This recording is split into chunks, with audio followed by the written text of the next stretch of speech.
তুমি মহিলা বাসের মা বোনদের হেফাজত করো। পাইলটকে সঠিক টাইমে সঠিক গিয়ার দেওয়ার তৌফিক দিও আল্লাহ। সামনে বিপদ দেখলে যাতে সাথে সাথে ব্রেক করতে পারে। সবচেয়ে বড় কথা আল্লাহ, ডাইনে বামে যাওয়ার আগে ইন্ডিকেটর দেওয়ার তৌফিক দিয়ে দিও আল্লাহ। আমিন।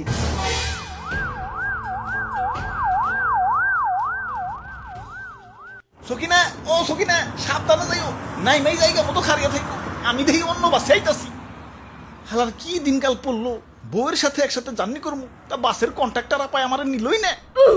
আমারে দেখে কি লুচ্চামু নয়? আরে আমার সাথে তো বউ আছে, লুচ্চামি করার আগে বউই তো আমারে পিটিয়া মাইরা ফেলাইবো। তোমাকে তো উল্টা আমার আরো বাঁচান লাগবো না। আমারে নিবা না, চিনলা না আমারে। যাই তাড়াতাড়ি অন্য বাসে যাই গে, দেরি করলে আবার বউরে হারিয়ে ফেলামু। এই আসেন ভাই আসেন, তাড়াতাড়ি উঠেন, দেরি করেন না, দেরি করেন না। আরে কিসের আসেন আসেন, কই যামু জিগাইবা না?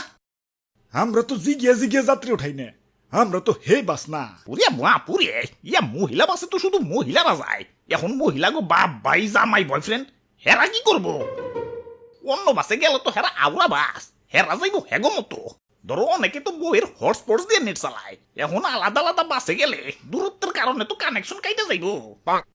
তাই আমরা একটা নতুন সার্ভিস চালু করছি, ইয়া মহিলা বাসের পিছু সার্ভিস। আমরা এক্স্যাক্টলি মহিলা বাসের পিছন পিছন যাই, যাতে তোমার পুকি সবসময় তোমার চোখের সামনে থাকে আর ওয়াইফাই কানেকশনও না কাটে। আইডিয়াটা সুন্দর না কন? হা হা, চালু চালু, ওয়াইফাই এর কানেকশন কেটে গেল।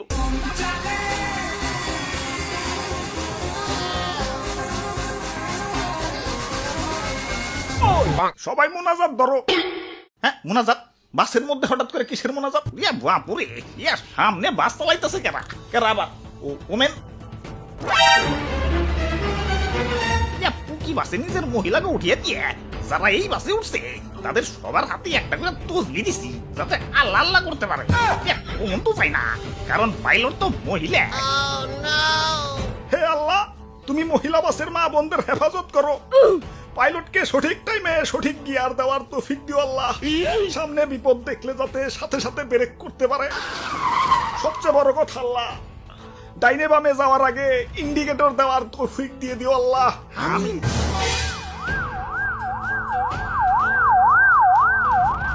আরে অ্যাম্বুলেন্স, কোন দুর্ঘটনা ঘটছে নাকি?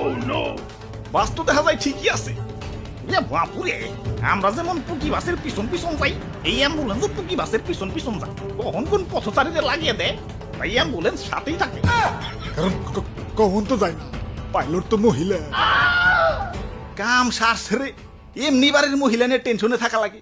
একা একা চলাফেরা করলে না জানি কি হয়ে যায়।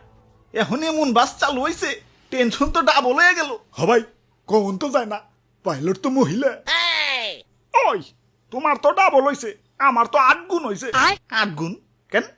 তোমার তো এক বউতে টেনশন ডাবল, আমার তো 4 বউ ওই বাসের মধ্যে। টেনশন 4 দুগুণে কত? তবে একদিকে ভালো হয়েছে, পথচারীরা একটু সব বইছে। আগে তো জেনে হেন থেকে রাস্তা পার হইতো, ওভার ব্রিজে ওঠা তো দূরের কথা, জেব্রা ক্রসিং এ মানতো না। এখন রাস্তায় পুকি বাস নামছে আর সব সোজা।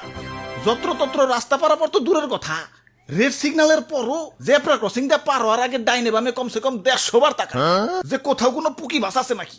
কোন তো যায় না, পাইলট তো মহিলা।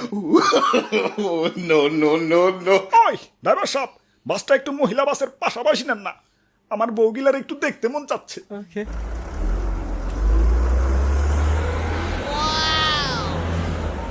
আরে বাসে ওটা কি চলবার লাগছে? স্টার জলসা। আরে আরে ড্রাইভার কো?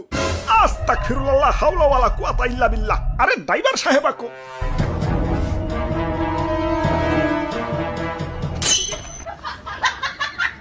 আরে ডিস্টার্ব করো না, দেখো না আমার পছন্দের সিরিয়াল চালু হয়েছে।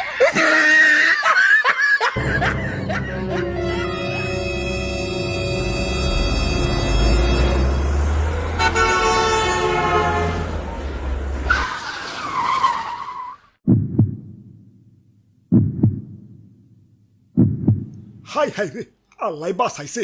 হবাই কোম্পানি আমারে অটো ব্রেক সিস্টেম চালু করে দিছে, কারণ গাড়ির কোম্পানিও বসছে। কোন তো যায় না, পাইলট তো মহিলা।